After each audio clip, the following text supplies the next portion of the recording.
ब्रेकनंतर स्वागत आणि आता बातमी 1 जानेवारीपासून लाडक्या बहिणींना 2100 रुपये द्या अशी मागणी केली खासदार सुप्रिया सुळे यांनी नवनिर्वाचित मुख्यमंत्री देवेंद्र फडणवीसांकडे। महाराष्ट्र विधानसभा निवडणुकीचा निकाल लागल्यानंतर 2 आठवड्यांनी सरकार स्थापन झालं, यावर देखील सुळेंनी टीका केली।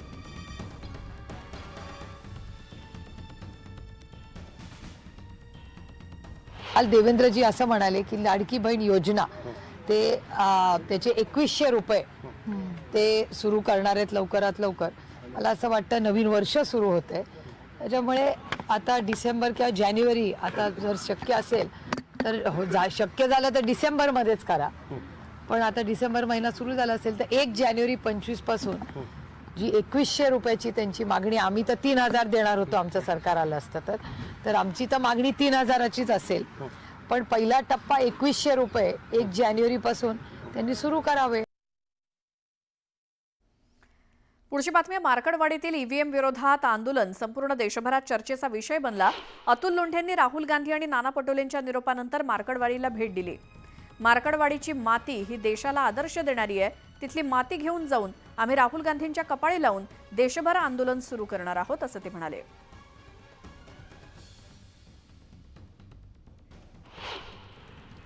इथल्या मातीला आम्ही वंदन केलेलं आहे आणि ठरवलेलं आहे की हा जो मत चोरण्याचा जो प्रकार आहे ईव्हीएमद्वारे आणि सगळी व्यवस्था लोकतांत्रिक व्यवस्था वापरूनच लोकशाही संपवण्याचा जो प्रकार आहे त्याच्या विरुद्धचं आंदोलन जे आहे ते इथून सुरू होत आहे।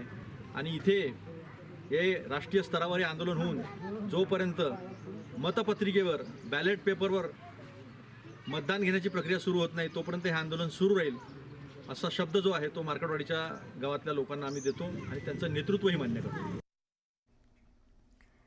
सोलापुरात ईव्हीएम विरोधात राहुल गांधी मार्कडवाडीतून लॉंग मार्च काढणार आहेत अशी माहिती शरद पवार गटाचे उत्तम जानकर यांनी दिली। सोलापुरात महाविकास आघाडीकडनं ईव्हीएमची प्रतिकृती जाळून आंदोलन करण्यात आलं। ईव्हीएम विरोधी कृती समितीनं आंदोलनाची हाक दिली होती। यावेळी सोलापूर जिल्ह्यातील महाविकास आघाडीचे पदाधिकारी कार्यकर्ते आंदोलनात सहभागी झाले होते। निश्चितपणाने मार्कडवाडीमधून लॉंग मार्च निघेल, जसं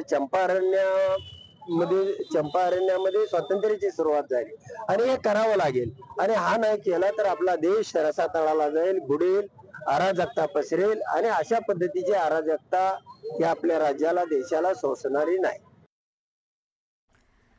महामानव डॉक्टर बाबासाहेब आंबेडकर यांचा आज महापरिनिर्वाण दिवस आहे। आजच्या या दिवशी भीम आर्मीकडून दादर परिसरात आंदोलन केलं जात आहे। दादर स्थानकाच्या नामांतरासंदर्भात हे आंदोलन सुरू आहे। दादर स्थानकाचं नामांतर चैत्यभूमी करण्याची मागणी केली जाते।